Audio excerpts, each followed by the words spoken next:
A warm welcome to all our audience who are joining us. We're going to begin shortly.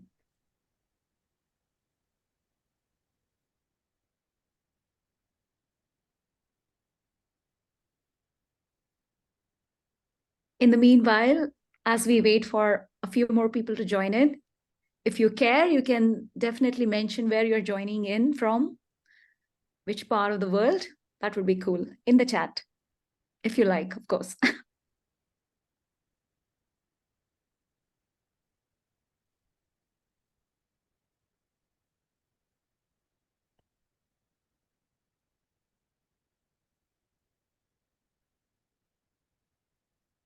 Cool. We have people from all over the world, Rebecca. Europe, Canada, North America, South America, UK. Cool.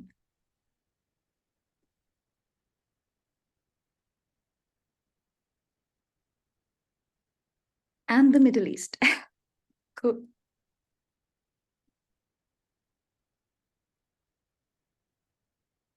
All right. I think we have hit a good, decent number, so maybe we can just get started.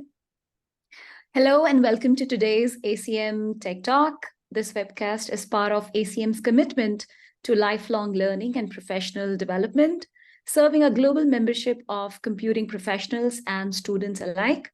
My name is Vanya. I'm a strategic consultant specializing in platforms, delivery infrastructure, evolutionary architectures, and of course, cloud-native applications. At the moment, I play the role of Head of Technology for Thoughtworks in India, where I help shape new pursuits. I advise clients on their strategic initiatives and formulate meaningful and resilient technology strategies. I'm also part of the Doppler group, along with Rebecca, who forms and shapes the tech radar that comes out every 6 months. And I'm also involved in several open source communities. For those of you who may be unfamiliar with ACM or what it has to offer, here is some more information. ACM offers educational and professional development resources that bolster skills and enhance career opportunities. You can see some of the highlights on your screen as we walk through. ACM provides access to the ACM Digital Library, the world's most comprehensive database of computing literature, leading publications, and the global conferences that draw top experts on a broad spectrum of computing topics.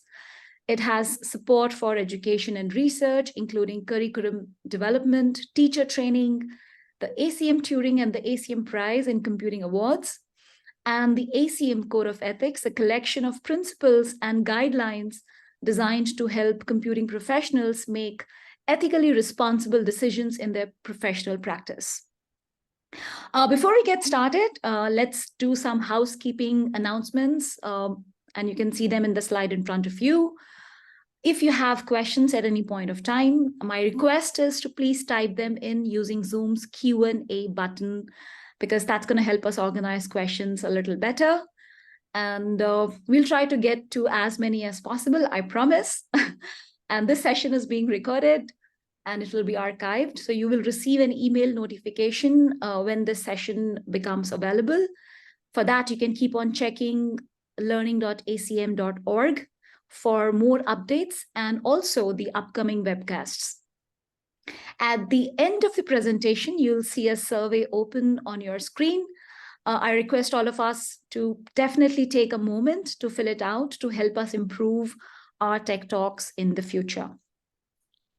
Now, coming to today's presentation, or the topic that we have been waiting for, the title is The Future of Evolutionary Architecture with Dr. Rebecca Parsons.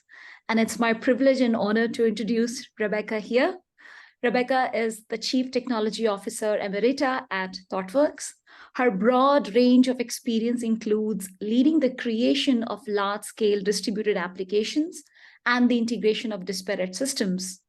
Before joining Thoughtworks, she was an assistant professor of computer science at the University of Central Florida, where she taught courses in compilers, program optimization, distributed computation, programming languages, theory of computation, machine learning, and computational biology. That's a lot.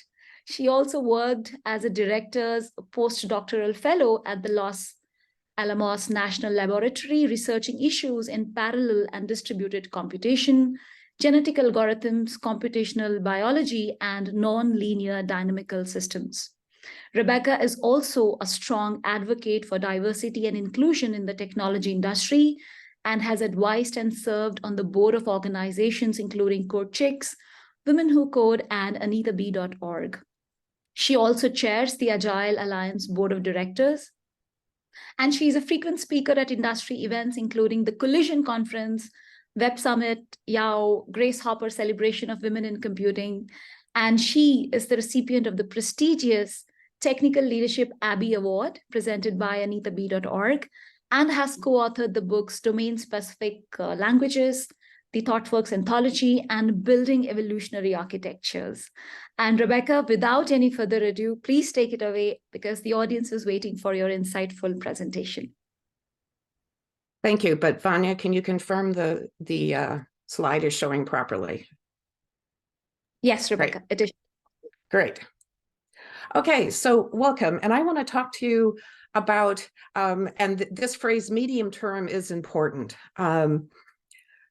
I had an interaction with a journalist several years ago, and they wanted me to take them through what technology would look like 10 years out. And this was right around the 10-year anniversary of the introduction of the iPhone. And I just sort of laughed at the question. It's like, you know, maybe back when I started, before fire was invented, you could in fact predict out 10 years pretty much what technology would look like. But that's not the case now. And that's the whole reason evolutionary architecture is so important. Evolutionary architecture is based on the premise that we can't predict what's happening and what's going to happen. And so I want to caveat this entire presentation with the fact that my crystal ball is broken. I can't tell you specifically what things are going to look like because we don't know. We don't know where those changes are going to come from.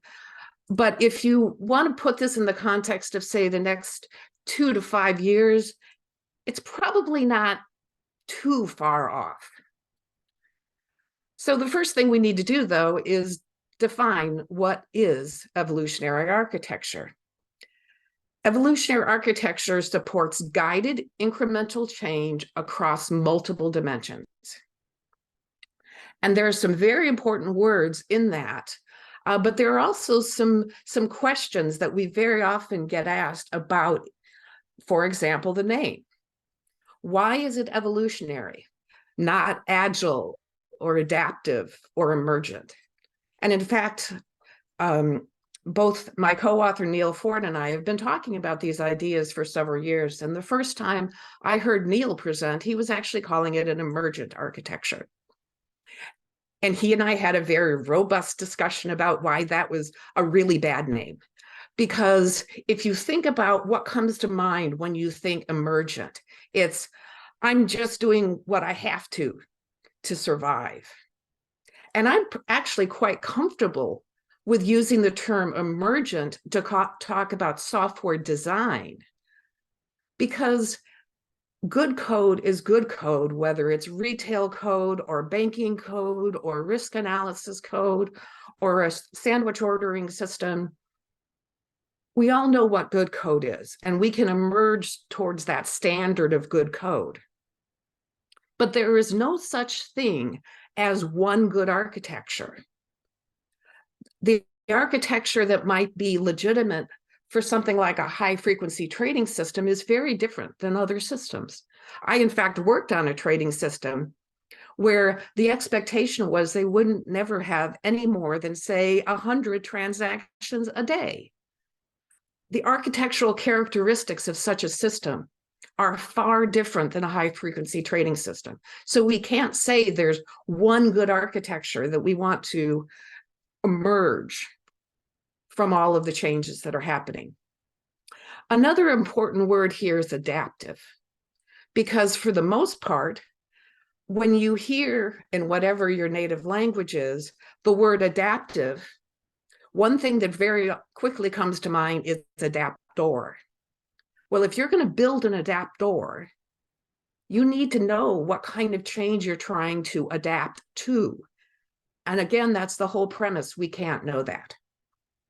So we stuck with evolutionary because when you think about something like, say, evolutionary computation, you have a fitness function. You have a definition of what constitutes good. And that's what we are evolving to. The next thing is, how does this guiding work? And that's, again, where this fitness function comes in. This fitness function tells us, for our particular system, for our organization, for our domain, for our regulatory regime, what constitutes good? What are the things that I have to worry about the most? Maybe it's security, maybe it's throughput, maybe it's resilience, but that's going to vary. And so we have to decide for ourselves what good looks like, and then we use that definition of good to guide our architectural decision-making. And then how do we actually operationalize this? And one thing I like to tell people is, when I first started talking about this, people would come up to the stage and they would whisper, "Don't you think you're being professionally irresponsible to talk about evolving an architecture? The architecture, it's the rock, it's the foundation. How can you evolve it?" Now they're talking about, "I know I need to do it, I just don't know how." But I do think that if we don't have the proper rigor when we look to deploy systems, and I'm talking specifically about things like continuous delivery, and I'll talk more about that later, it is probably professionally irresponsible, because we have to be careful of how we put these things into production, what changes we are incorporating into our system. So, what kinds of things go into these fitness functions?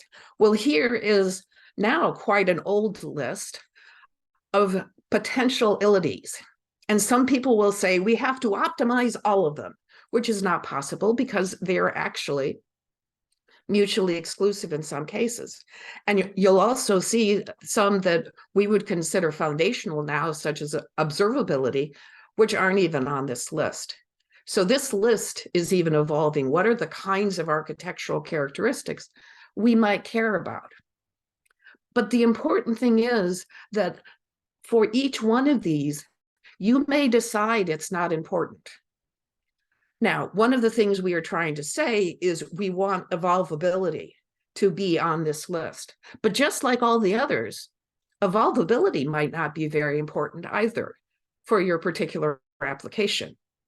I once heard a talk from somebody from the Jet Propulsion Laboratory in the United States, and he was talking about a cloud application that they had built to analyze a data set that was beamed back to Earth from one of their rovers. That data set was never going to come back again, only once. I don't care if the code that he wrote was evolvable. It's not important to evolve something that's only going to be run once in production. And so just like all of these other entities, evolvability might not be important. Although if you work in an enterprise that has a complex technology estate, it probably is important to you. So let's start by talking about what the principles of evolutionary architecture are right now. And the first is something called the last responsible moment. And this talks about how we make, and in particular, when we make decisions. We want to delay decisions as long as possible, but not be too late. And of course, the obvious question is then, how do I know when that moment is? And you base it on your fitness functions and how that particular decision interacts with the importance characteristics. If you've got something that is really dependent for success on, say, the performance of your messaging, then you're going to want to really understand the characteristics of your potential candidates for a messaging system. And so you use those fitness functions to actually help you determine When is the last responsible moment? Second, we both want to architect and develop for evolvability. So if we've decided evolvability is important, it is going to affect the way we architect our system and the way we develop it. And the development side in some ways is easier because you cannot evolve something you cannot understand. And so the most critical factor in developing for evolvability is the extent to which you keep your code base clean. Readability is critical if you are going to evolve a code base. And so keeping track of code quality metrics, keeping control of your technical debt is critical if you need to be able to evolve a system. Architecting for evolvability comes down really to where do we draw the boxes? Where do we draw the boundaries between the different things we want to move around in our system? Personally, I think one of the reasons our first attempt at service-oriented architecture so many years ago was not successful was because we tended to draw those boundaries around our systems. But the people who keep the lights on in the business, who are redefining business processes, they don't think about SAP installations or Oracle installations. They think about customers, and they think about orders, and they think about inventory.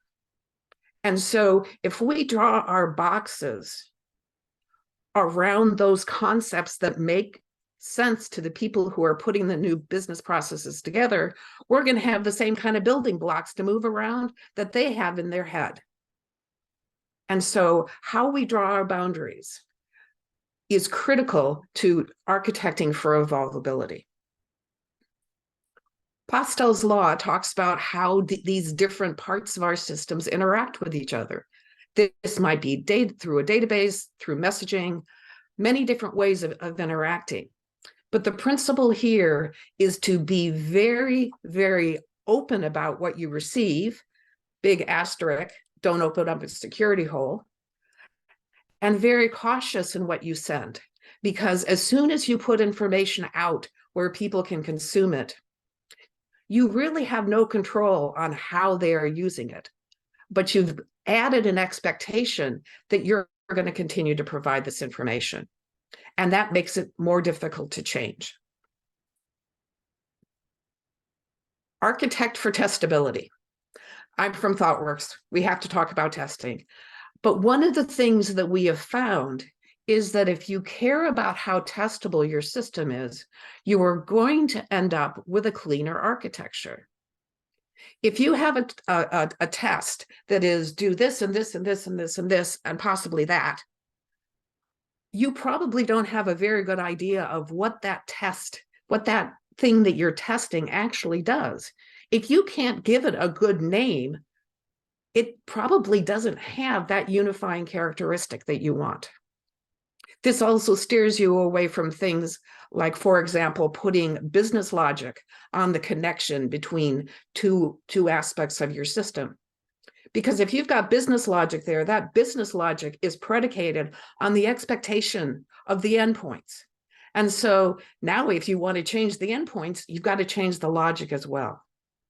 But if the business logic is in the endpoint, then regardless of where that routing comes from, it's still going to perform the checks. And so you've got much more flexibility. And finally, Conway's law. It's very rare that you have a discussion of architects and you don't hear about Conway's law. And Conway's law, simply put, says that an organization's communication structures is going to be reflected in the systems that they build. Sometimes when I go into new clients, I look really smart. Because first, maybe we go into the cafeteria to get some coffee. And then they sit down and they start to talk about the system, and I still haven't looked at anything.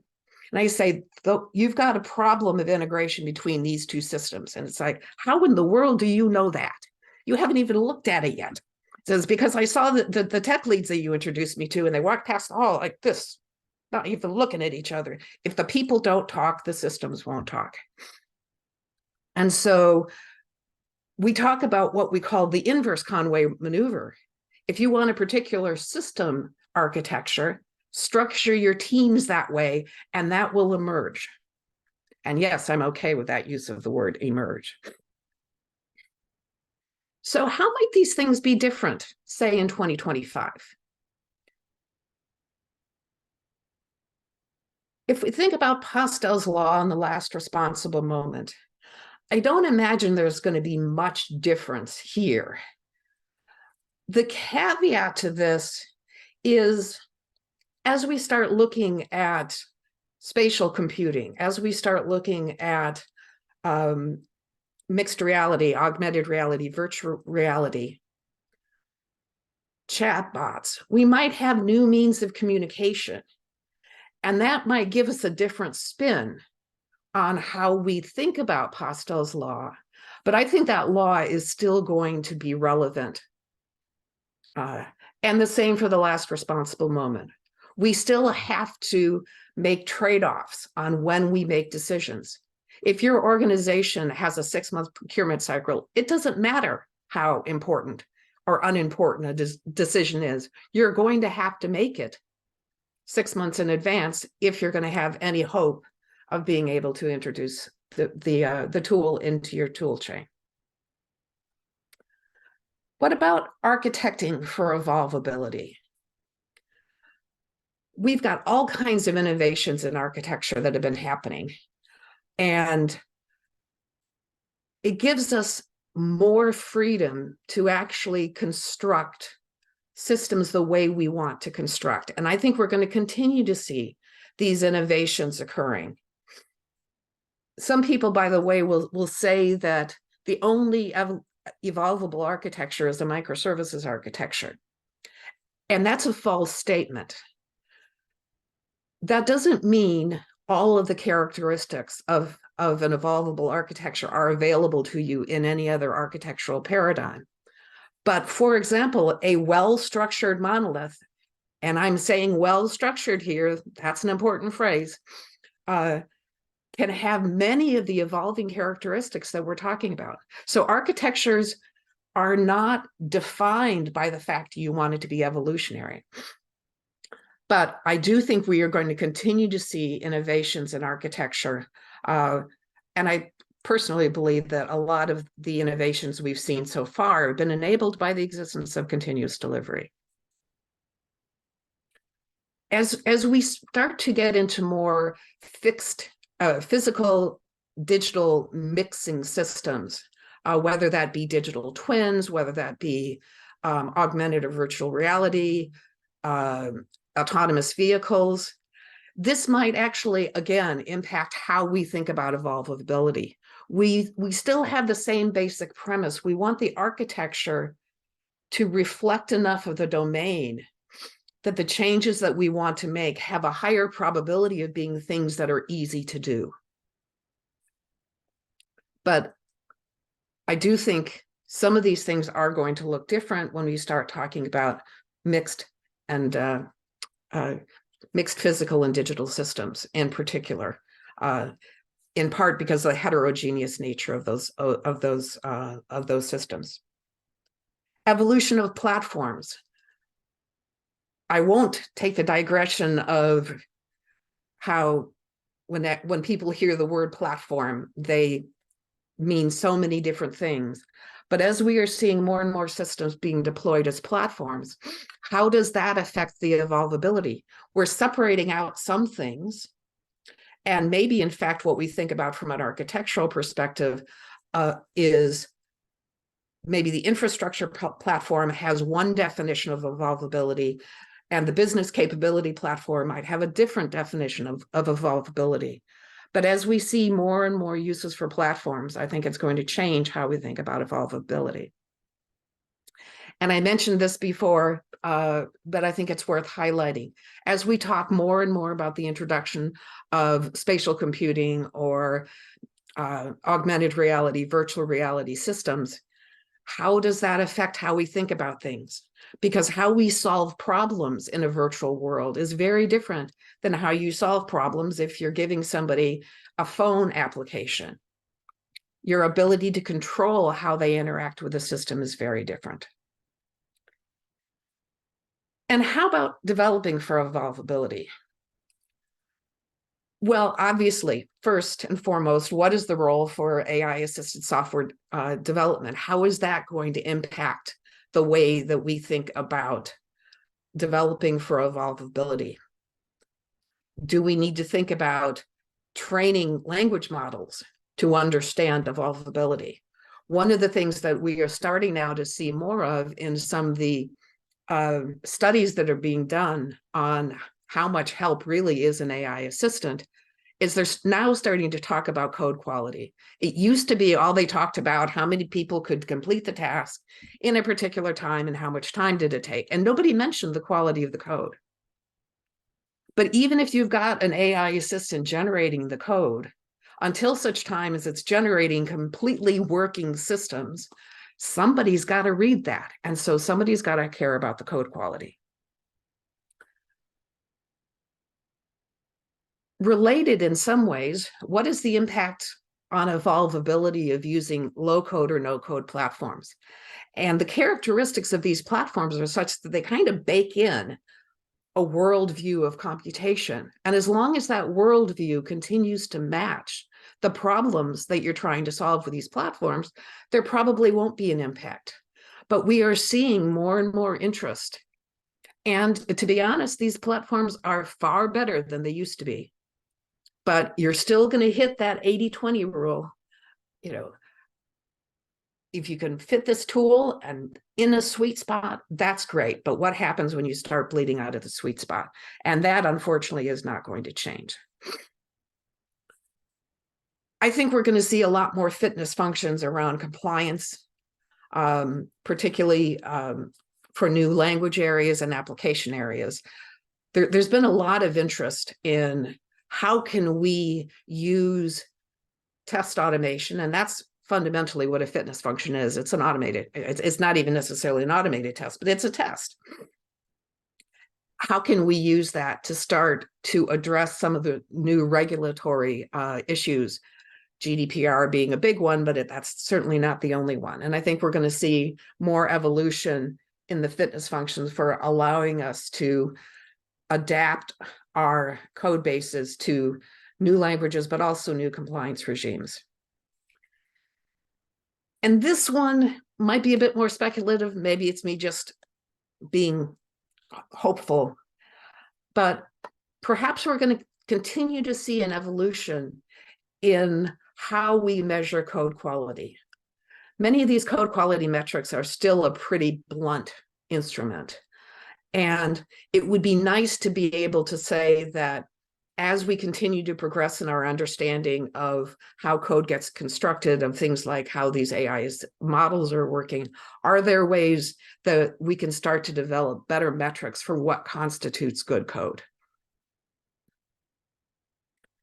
Architect for testability. Personally, I think we're going to see increased reliance on testing in production, on the need for observability, and that implies more research around dynamic fitness functions, which run in production as the system is executing. I also think we're going to be broadening the suite and approaches that we take to writing fitness functions. How would you actually test this particular architectural characteristic?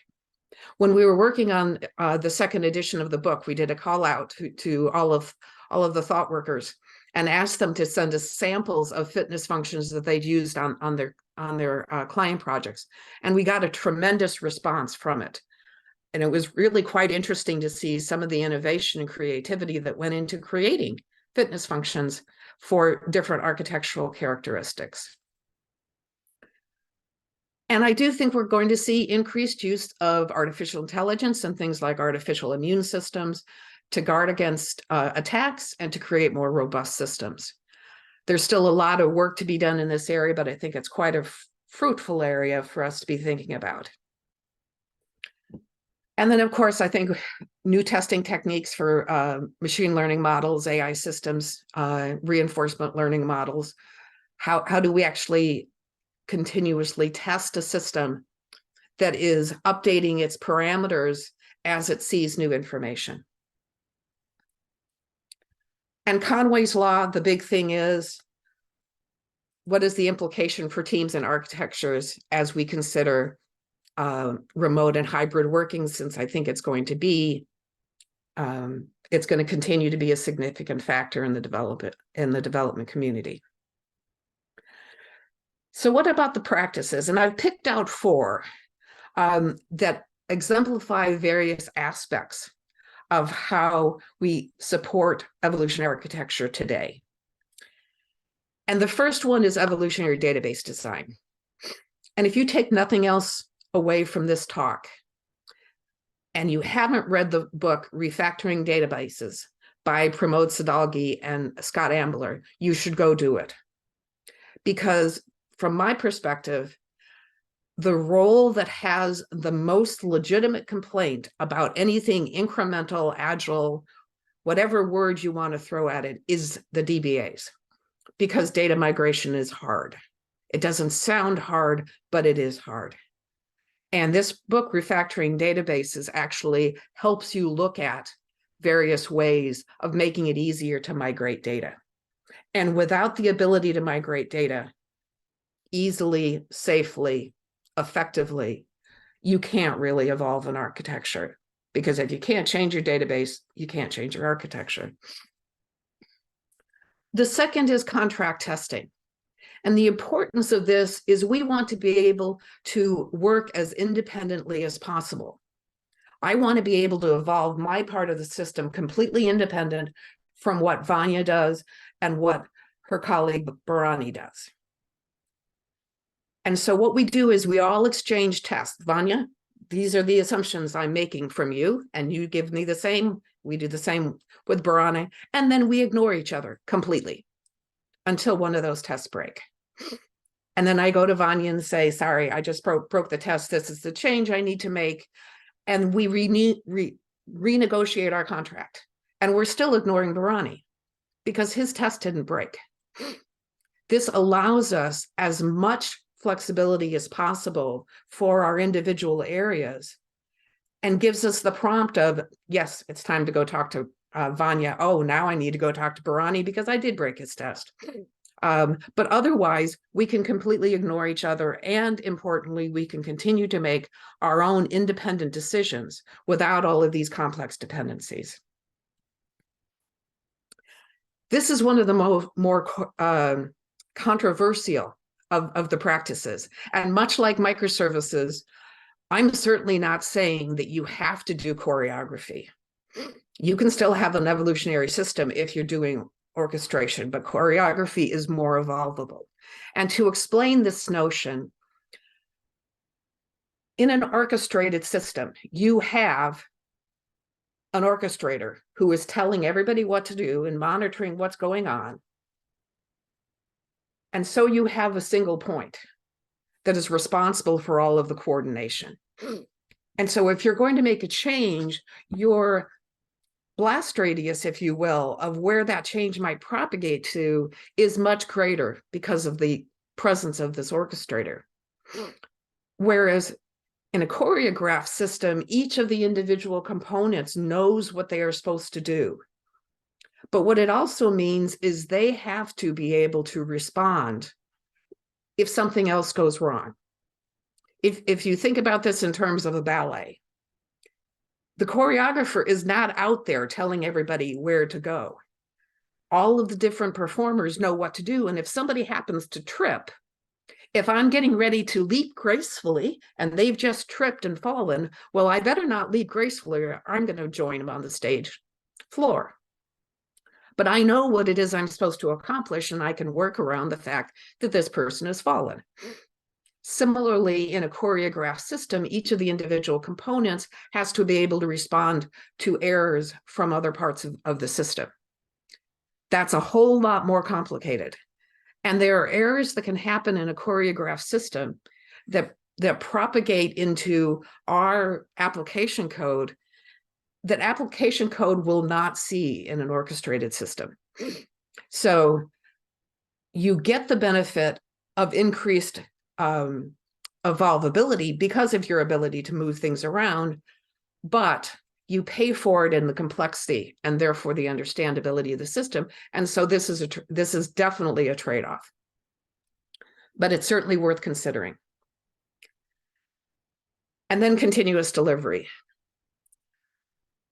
When you think about the scale of changes that we can potentially introduce with an evolutionary architecture, not having the underlying disciplines of continuous delivery can be very dangerous. Continuous delivery means that you know exactly the environment that you're deploying into. You know all of your environments are compatible with each other. You know all of the configuration settings are correct because you don't have some poor person on a Sunday morning at 3 a.m. typing in. And I don't care how good your run book is. Nobody is at their best at 3 o'clock on a Sunday morning. And so the computer doesn't make those mistakes.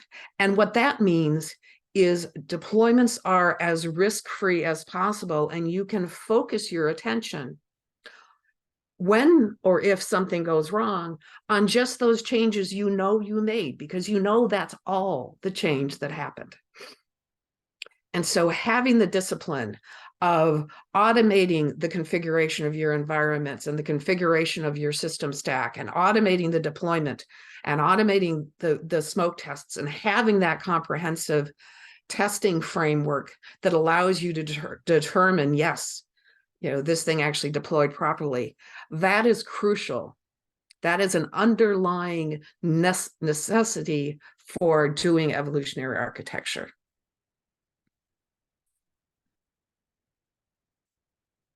Okay. So how might these practices be different? I actually don't think that they're going to change much, but they will evolve.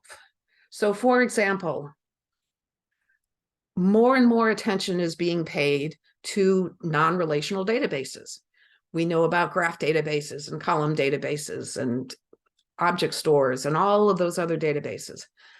The Refactoring Databases book was written for relational databases, but the principles behind evolutionary database design apply equally for other forms of persistence mechanisms. It's just whatever the atomic operations that you do to change that particular database are going to be different in a graph database or in a column database.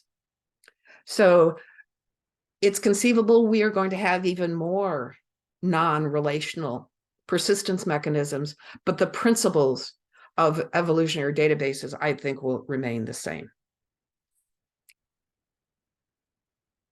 AI-assisted tools might help us provide additional support to contract testing.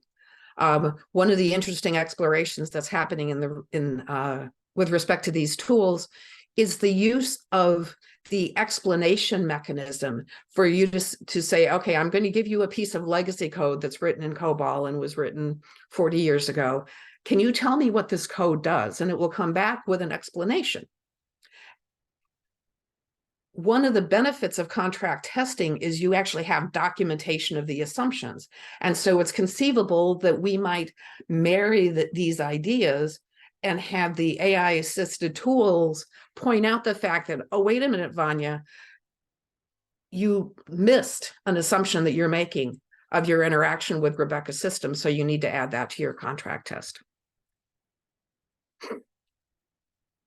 It's conceivable, I wouldn't say likely, at least particularly in this time frame, that innovation in tooling, a better understanding, maybe better analysis of how things interact with each other, might make the implementation of choreography less complex.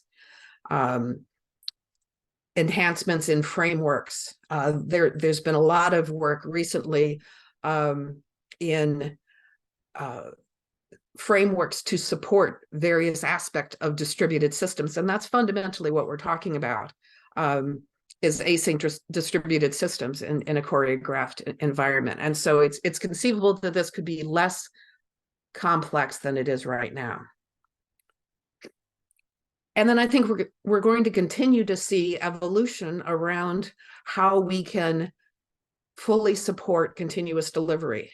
What does continuous delivery mean to a car? We've got different questions that we'll have to be asking in this context. And so I think we're going to see new ideas emerging of how we support the deployment of these systems in a more evolutionary fashion. And then, of course, I suspect we'll have some new abilities.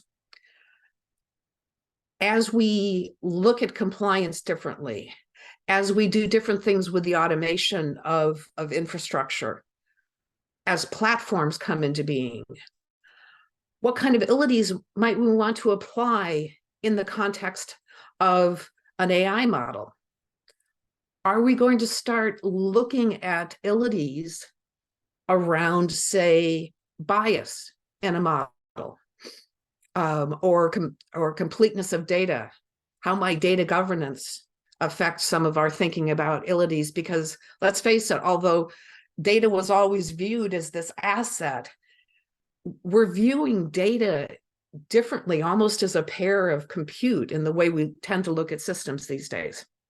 So I think we're going to have some new abilities, and that's going to mean more fitness functions and everything that goes on from there. So fundamentally, evolutionary architecture is going to evolve. I don't think, at least in this medium term that we're looking at, though, it's going to be a revolution. Now, I could be proved wrong tomorrow. So I want to remind you once again, my crystal ball is still broken.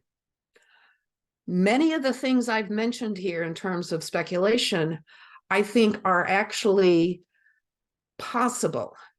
The ones I think are the most speculative, I really don't expect us to get a better handle on code quality anytime soon. People have been thinking about it for a long time. I'd like to think it would help, but that one I'm not so sure about.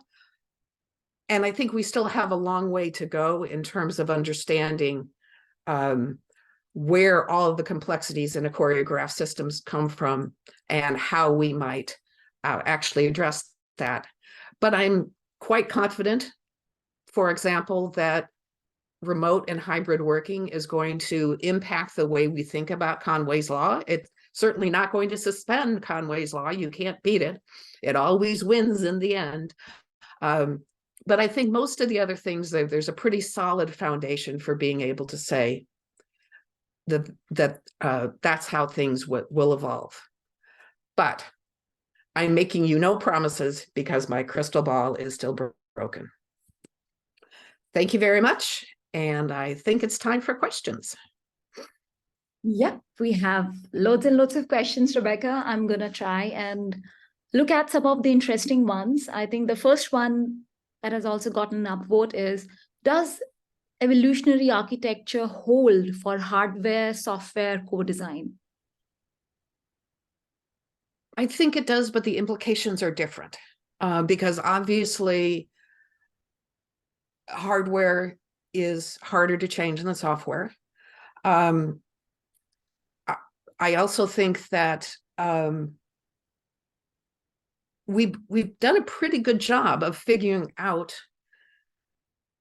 how to deploy software regardless of where it lives. You know, we're not shipping, you know, floppy disks around anymore to deploy software.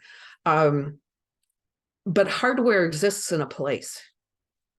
And I know one of the things, for example, that's being talked about with regards to the more quantum resistant encryption algorithms is, what do we do about all of these devices that are sitting in everybody's home that with hardware that might not be able to support the new encryption algorithms? So I do think the considerations need to be different. However, from an architectural perspective, we're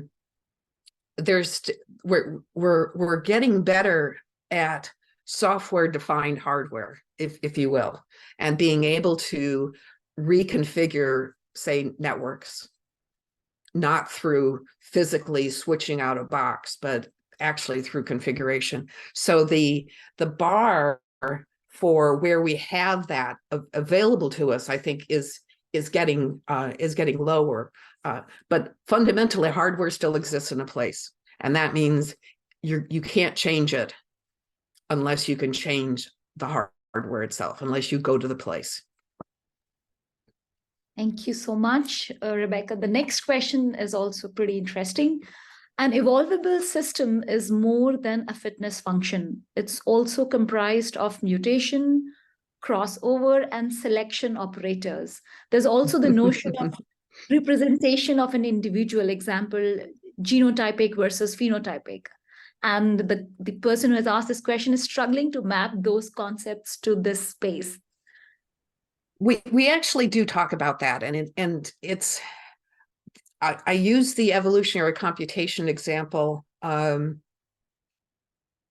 just for the fitness function, and we talk about the fact that we are not recommending that people come up and randomly mutate their architecture just to see what happens. We are being more deliberate in these contexts. So those different operators, the mutation operators, the crossover operators, the selection operators from the populations, they don't matter in this context. The fitness function is used as the guide. So maybe a better example is something like simulated annealing, where you're going to decide to move to a particular place based on the fitness function. But even that still suffers from some of the breakdown of the analogy that was raised. The phenotype genotype thing is interesting because we are concerned at the implementation level with the actual what specifically are we doing? The fitness functions, by and large, particularly dynamic fitness functions, are looking at what the outcomes are. Did I meet my performance target? Are my business metrics trending the way I expect them to? And so there are both aspects of the how, what does the structure look like, as well as the outcomes that are expressed by the architecture. And we do care about both in this context. Cool. The next question is, I think you did touch upon this during your talk, but there's still a question. Would you say that event-driven architectures are inherently more evolvable than, say, the traditional architectures, which are not event-driven? I guess it depends on what you mean by traditional architecture. Event-driven architectures do have a lot of the characteristics of the separation. You're being triggered on the basis of just something that comes in, as opposed to an explicit tie. So there's definitely some strong notion of evolvability there. People do sometimes underestimate the evolvability of, as I said, something like a well-structured monolith. But those other architectures do tend to have a limit to the kind of change that they are easy to adapt to. And one of the examples we often use is the layered architecture. If you have a persistence layer, and then you have a business layer, and then you have a presentation layer, well, sure, it makes it easier to swap out your database. But when you think about a business process change, for example, that's going to run across all of your layers. And so you're going to be impacting all parts of the system. And part of what we try to do in an evolutionary architecture is limit the scope of what changes have to occur. And so a layered architecture, if you need to make one kind of change, it's easy. But if you have to make another kind of change, it's hard. I would say event-driven architectures are certainly far more evolutionary than something like a layered architecture. Next question, Rebecca, is also pretty interesting. It is about, can you tell more about compliance-related fitness functions? Are there any products, libraries, books, or papers that you can recommend?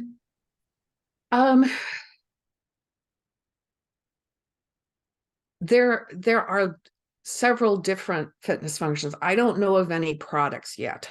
That doesn't mean they don't exist, but I don't know specifically of any products.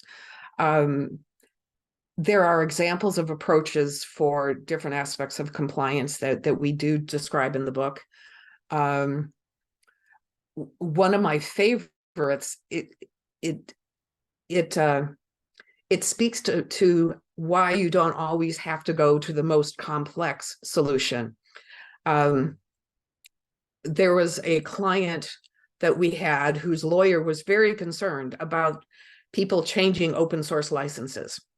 And he said, well, of course, the open source committer will let us know if he ever changes the terms of his license, which of course is nonsense, because the open source committer has no idea who's using his open source library.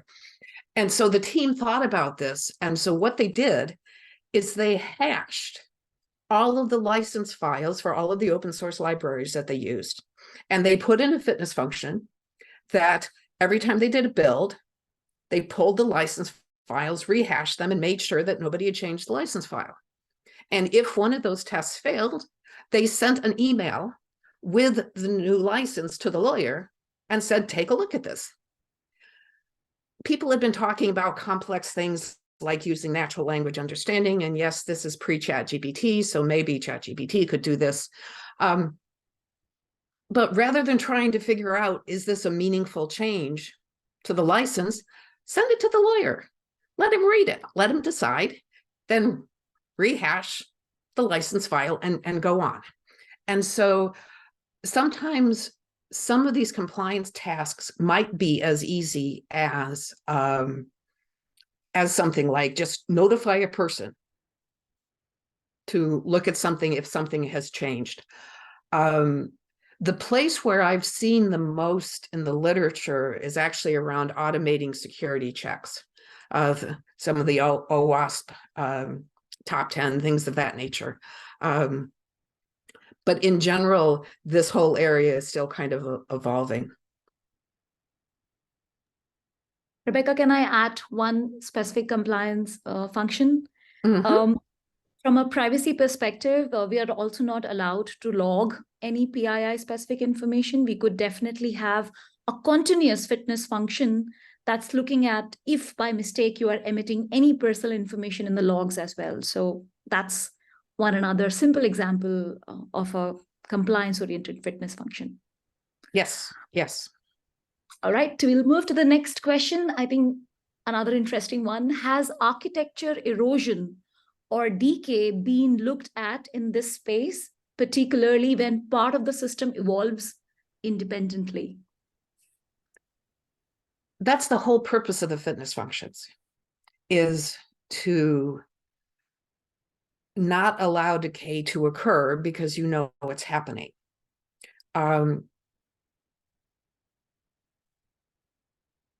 So many times in the past, we would say, this is what we want our architecture to look like. And even if release 1 and maybe even release 2, had the nice separation of concerns and the layers and all of that kind of stuff. But then the world happens and things do decay over time. And if you don't have things that are continuously checking for it, you don't even know the decay is happening. And it's one thing to allow something to happen for a specific reason, because sometimes, for example, you have to meet a date. But you want to at least know what's happening. And very often when I'm asked to justify to some VP of application development why that he should allow the team to take on a remediation task, the most common question is, how do I know you're not going to be back here in 6 months' time asking for this again? Is it because part of this remediation is putting in this suite of checks so that we won't ever slide like that again, because it will be obvious that it's happening and the build will break. And so the whole point of the fitness functions is to counteract the fact that over time, because technology changes, because the requirements change, that we were getting architectural decay. And that's a big motivation, but behind this whole notion of the fitness function. Thank you, Rebecca. I think there are a lot of questions on fitness functions itself. Another one on that is, if we follow only a fitness function and have no aspect of randomization, won't we risk ending up in a local maxima? I don't think so. And the reason for that is that, first, you're not really following one fitness function. The way I like to talk about this is, the architectural strategy is the composition of all of the different fitness functions. Now, you would never actually run that as one composed fitness function, but this is an assertion of these are the characteristics that we want to maintain. And the advantage of this approach is it sets the guardrails, but it allows teams to innovate. And so maybe a team is sitting in a place that could be improved. Well, they understand what they have to be able to achieve, because the fitness functions tell them, this is the space you have to be in. But it allows them the freedom to experiment with ideas that they may not have wanted to experiment with before because they didn't understand, or the architects would never let them. How many times have I heard that? And so I think that what this does is it enables it, because it allows for more innovation and experimentation to occur at the coalface with the people who are actually maintaining the systems. I think we are running out of time, but one last question, Rebecca. What about data streaming or something like a Kafka? How does that play into evolvable architectures? It has the same characteristics as other kinds of inbound communication mechanisms, whether it be, an event handler or whatever. The specifics of what you would look for with stream data, obviously that's going to vary, but I don't think there's anything about Kafka and evolutionary architecture that is different from any other technical implementation of an approach to communication. All right. I think as always, we have run out of time and there are still lots of questions, Rebecca, but I think we'll find a way to get to them. But before we close, I'd like to really thank Rebecca for her informative presentation and very insightful answers to the many questions that we could get to. And a special thanks to all of the audience who have joined us for taking the time to attend and participate today. As mentioned earlier, this talk has been recorded and it will be available online in a few days at learning.acm.org. And you can also find a lot of announcements on the upcoming talks and other ACM activities, again, at learning.acm.org.